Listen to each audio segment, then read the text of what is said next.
Hello, I'm Captain Gamer, and let's play Final Fantasy VII, the Command Materia Challenge. We've had some time to explore around here, and we have arrived at this cabin place after going around in the freezing cold. So this appears to be some sort of settlement. Let's see what happens when we go in here. Now, this is a surprise.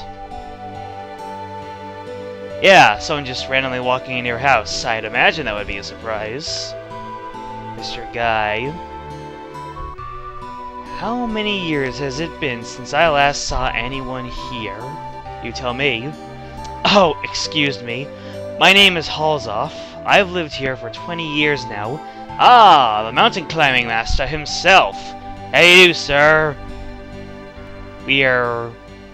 We're a blonde guy, a robot, and some sort of dog, wolf, lion, Charmander. How are you? You mind listening to the stories of a lonely climber? Seems legit. Let's go into this room. Have you ever heard about those who challenged the cliff? Vaguely. The first time my friend Yamsky and I tried to climb the cliff was 30 years ago, 10 years prior to him living here. Interesting. But we weren't prepared for it. We didn't expect the temperature to be so low, but on that cliff, there's always a biting cold wind. The cold air lowers your body temperature. Yamsky was below me. He cut his own rope. I didn't even notice. Was there something implied that I'm missing? Was he so cold, or did he cut himself off to save Halzoff's life? You know, either one of us dies or both of us dies sort of thing. Noble sacrifice, but still, there's some implication in there that sort of doesn't make me connect the dots. That moment's passed. Ever since then, I've settled here, continuing to challenge the cliff and provide warning and shelter to my fellow climbers. If you're going to climb the cliff, there's 2 precautions you'll need to take. First, check your route. It's hard to find because of all the snow. Okay, the OK button confirms route. Second, once you get to a ledge, make sure you warm yourselves up by hitting the square button repeatedly. Understand? Simple enough. OK button, square button, yes! You must use a lot of energy getting up here. Better get some rest before you head out. And, as the in music tells us, Mr. Halzoff is kind enough to let us recharge our HPs and MPs. How nice of him. Alright, let's head out to see what's going on here. Hey, the gang's all here! And obviously not looking very happy about being in the cold. I noticed that Vincent's cape only flaps when he's in position to do so. Barrett, you know, I've been thinking.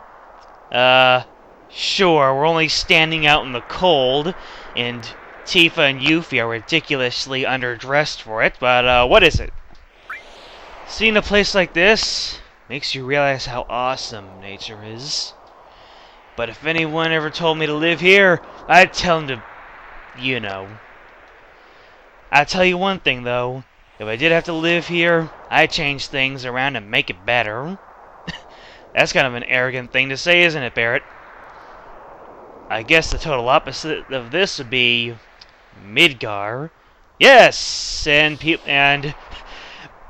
Halzoff seems to be rather content living here, while most of the people in Midgar are just wallowing in something. When you think of it that way, Shinra don't seem so bad.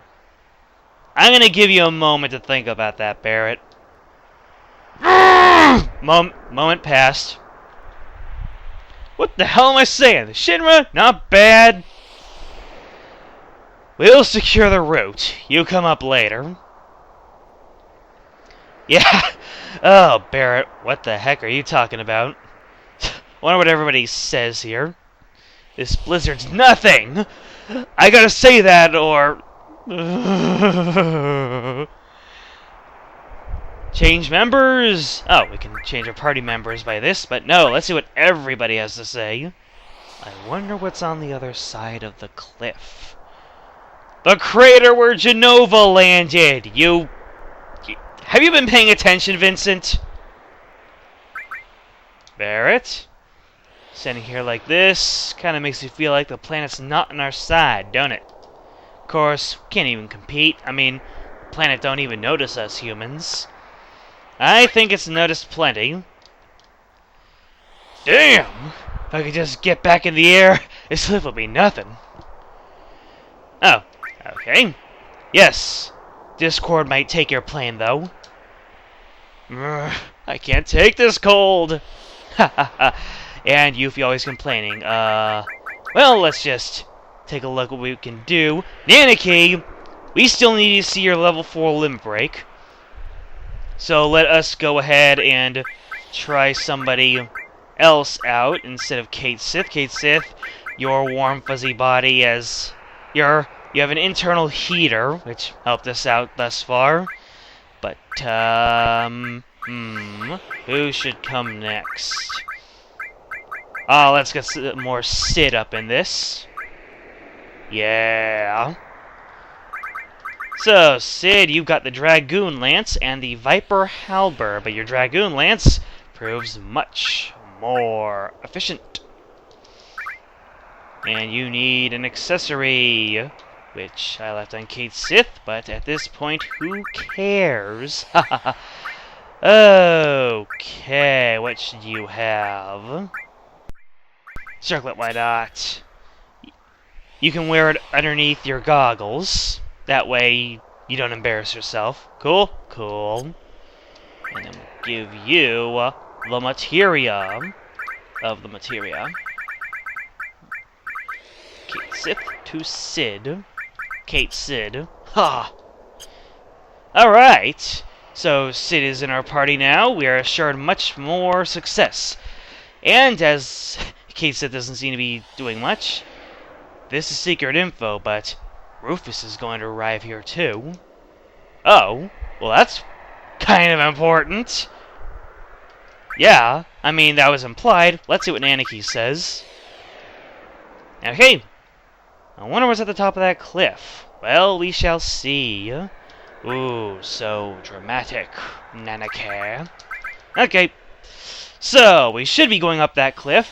However, I'm pretty sure you can all guess, but I rushed out the last episode because I was running out of time with which to record. So we are braving out into the wild yonder to explore the rest of the area, because there is quite a bit more of this area to explore. So we're going to start off by having the weather try to muck us up. And even more so, crazy blizzards. Although, what I'm trying to do is head directly down. Directly down, there is a hot spring. And I'm pretty sure I've been completely thrown off course.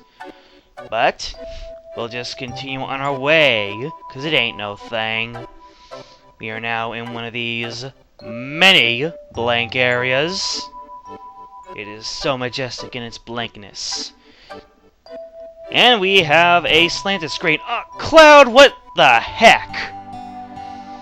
Yep, Cloud just pops up over here. So yeah, that's what happens if you stay out for too long. You just double over and collapse, and you wake up in Halzov's shack. So, if I were to take too long getting to the shack, the game would have just deposited me there right away. Quite an interesting exploration mechanic.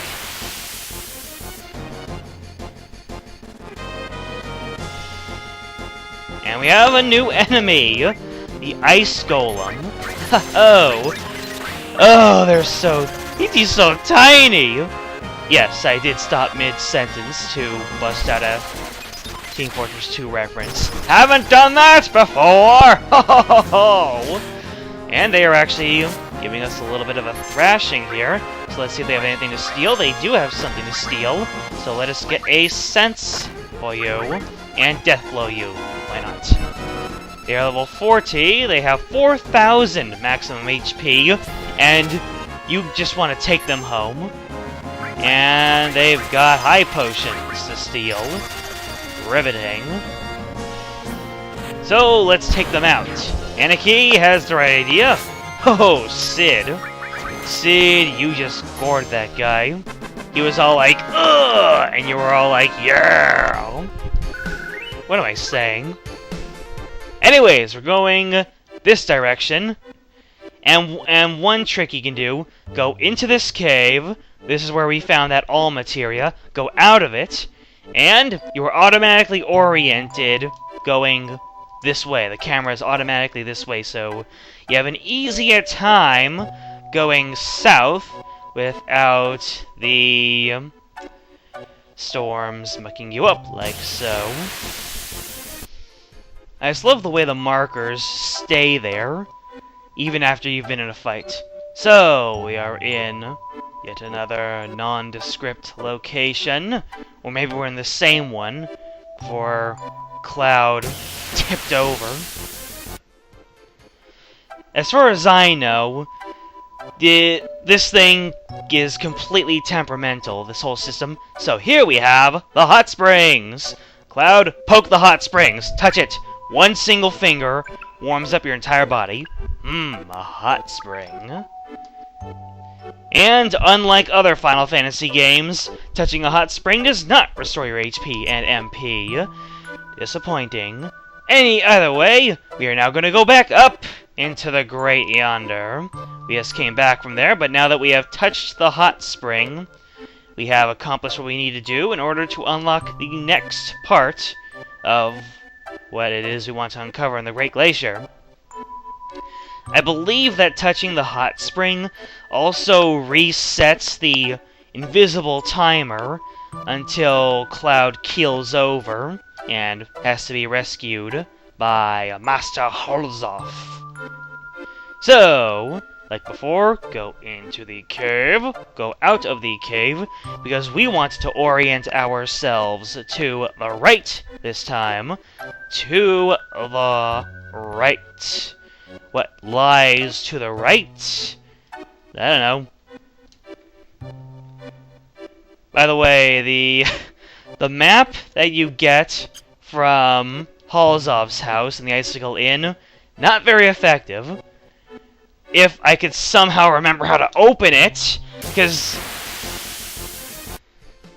I very much did not forget how to open the map. It just doesn't seem to work properly on this.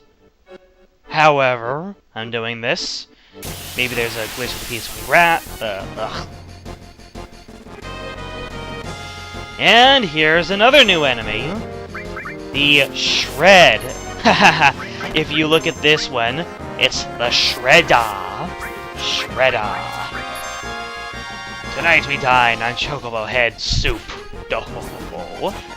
And they have enough agility to not get killed by death blows. So let us thin their crowd the old-fashioned way. They don't seem to have a lot of HP. So let us steal and sense our good old-fashioned methods. They have nothing to steal. But they are level 32 with 900 HP and weak against fire and wind. These guys are boring. I'm just gonna come out right and say it. That has to be some of the most boring monsters I've seen yet. I mean, they look pretty cool, and they have a cool name, but, not posing much of a threat, not having anything to steal, means you are so passé.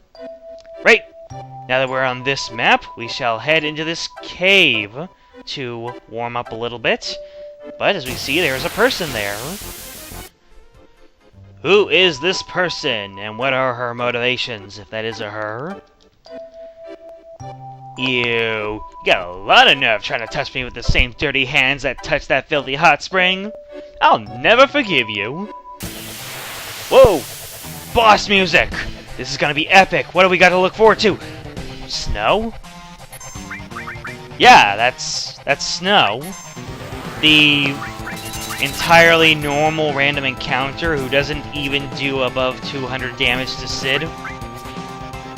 Although she really is evading those death blows.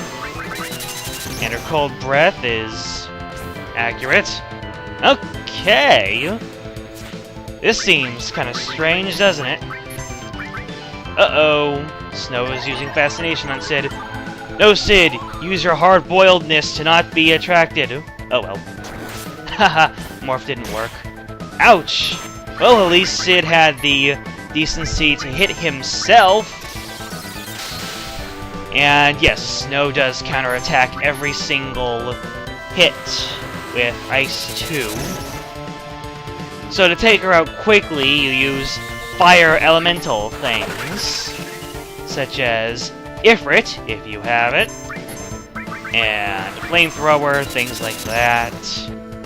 Snow is absolutely gorgeous, but doesn't really do much against us, does she? Let's see how much HP she has left. I want to try to use my first Morph against Snow, because it's lulzy. Okay, she has 758 HP left. So Nanaki will go ahead and attack Sid under orders from his mistress. Nanaki, you said that you didn't like two-legged things. Why are you charmed by Snow? I believe that White Wind can cure confusion. We shall see now. Do it, Sid! White Wind like a mouse! And it worked! And Nanaki completely mucked up my morphing plans. Way to go, Nanaki. Guess love hurts, Snow. Oh my. Why this? Aw, now I feel sad. But she dropped a materia, the Alexander Materia. The Alexander Materia summons Alexander. Alexander is a long-running, holy-themed summon creature who I think looks like the cross between a Camelot knight and a train. Yes, you heard me right. Maybe Alexander was the spirit of her dead lover or something. Oh, now you can join her in the live stream. Bye-bye, Alexander. Addix. Addix Kid in Wonderland. Wonderland being Snow. Wait, what? Anyway! Oh, what am I saying? So, let us just continue to circle around. And yes, I do really mean circle around, because there is a set map. Like I said before, the map gotten from Halzov's house is pretty much ineffectual. You know what I saw in the... well, when I actually looked at it? Yeah, that's all it is. It doesn't mark anything. So I got an alternate map on this strange place called the Internet. It actually shows me what goes where and what leads to where. However, my cloud falling over like a drunkard senses are tingling. So we just may see that soon. Time will only tell. The game just loves padding this out with random encounters and these pointless transition maps. Good lordy. Why? Why would you do this, game? So we are now in this area. And going to the left is completely different than going down. So let's go to the left first. More transition screens! Good lord. This map. It's a good thing I'm so over-leveled that these fights end so quickly, but we are in a very intriguing new map. So let us see where this takes us. We have received a potion from that... I guess it's a ice body or something. Oh well, let's just go ahead and see what we can find up here. And it is some sort of hopping puzzle. The only way is across. That's the way it goes. Face the direction you want to jump in, then press the circle button. What in the heck? Okay, what happens when we do this? These platforms seem to change themselves depending on how you hop. And I know exactly what's going to happen now, so let's do this like a boss. Oh, hey! Cloud was not trapped. Trap yourself like a boss, Cloud. No! Oops, and there he goes. So we gotta do this right this time. This is an interesting puzzle platforming segment. So you gotta make absolutely sure that Cloud isn't hopping into a completely full up row. Otherwise, the water is going to nom nom him. What a bizarre hopping segment this is.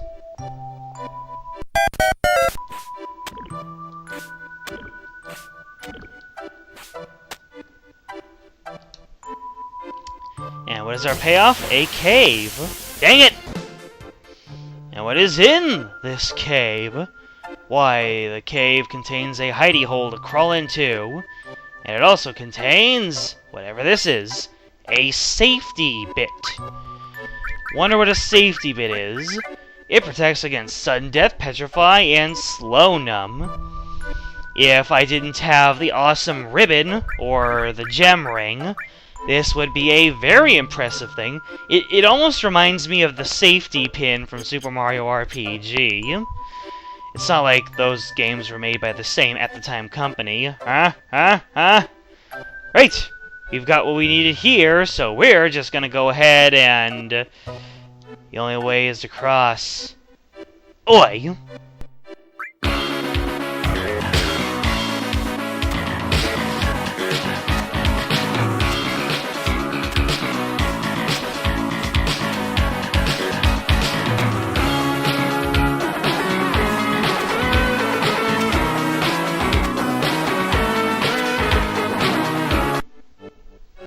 It really is simpler than it looks.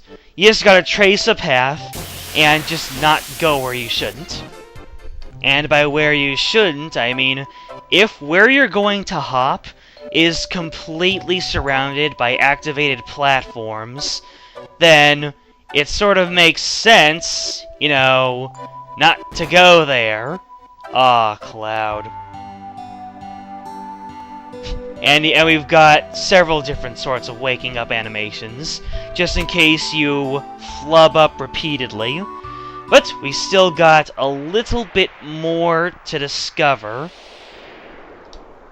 Cloud, I'm gonna overwork you, and you're gonna wake up in somebody else's house more times than the average college student. So just embrace it, Cloud. Yeah. And here we return back to the mountainous area with the face. The face! Cannot unsee it. And I don't know why you would want to unsee it, because it's right there. There's nothing strange about it. I mean, it's a face in a mountain, but it's not like it's an optical illusion or anything. Or is it? No, it isn't. We now find ourselves in this pillory area. Cool beans. And is there anything even in here? There's gotta be something in here. Did I already pilfer this area? I can't be sure. Let us go out here and check for sure. Yes, it seems that cave serves no purpose. Fascinating. I think there's supposed to be an item somewhere here. Wait, I think I actually did go here before, and I found something. So let's just keep on moving! Oh me, oh my. We have reached yet another area with hot springs, I think. Are these hot springs? Oh, it appears that they are not hot springs. They are fake-out hot springs. Thought springs, if you would. And it looks like something crashed here. See, Sid? That's what would happen if you tried flying over this place. Karma, buddy! We are in some sort of forest area. Strangeness. Is there anything for us to pick up here? Let us see. Ooh. So maze-like, I can't see anything except for that mind source! I think that just about wraps up our exploration of the Great Glacier. Save one screen. And if Cloud faints before I reach that screen, then I'm not going to bother anymore. Because we've already collected everything of importance. And we have the final screen of the Great Glacier. Ice Gate. Top of the mountain. What's even over here? Wow.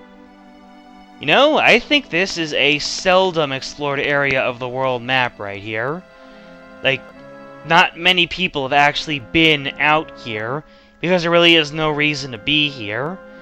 So, I'm going to run back into the Great Glacier, and get Cloud to faint again, so we warp straight to our objective. Ha ha ha!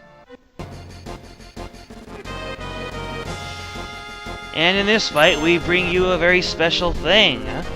Anaki's level 4 limit break, assuming Sid doesn't butcher us all. The Cosmo Memory. Let us take a look. So, Nanaki recalls. He calls upon the power of the planet, the cosmos, to deliver an awesome force of blast against his enemies. Kaboom! Earth-shattering! And he deals well over 6,000 and 7,000 HP. Sorry, Nanaki, not quite over what we were expecting. Cool. Has it really been 40 minutes of recording already? Really? Really? Darn it, Great Glacier. Left that jazz, I'm playing as long as I want. Ha ha ha ha, yes! Freedom of time is such a wonderful thing. Anyway, we're going up the mountain. This mountain right here. Come at us, broski! Okay, so apparently our body temperature is at 36 degrees as we climb up this thing. Let us warm it up by mashing the square button. As it raises our temperature well above 37 degrees to 38 degrees.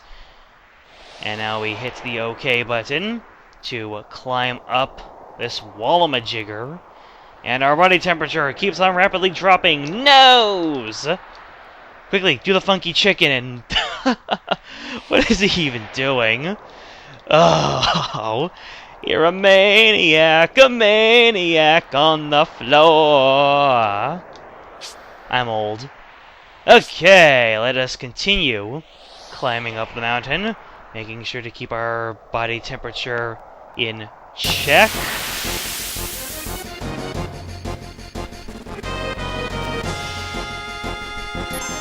And we still have enemies to look out for, like the Zolo Culter. What? Toxic barf. Why would you put barf in a video game, man? If it wasn't like dialogue or anything.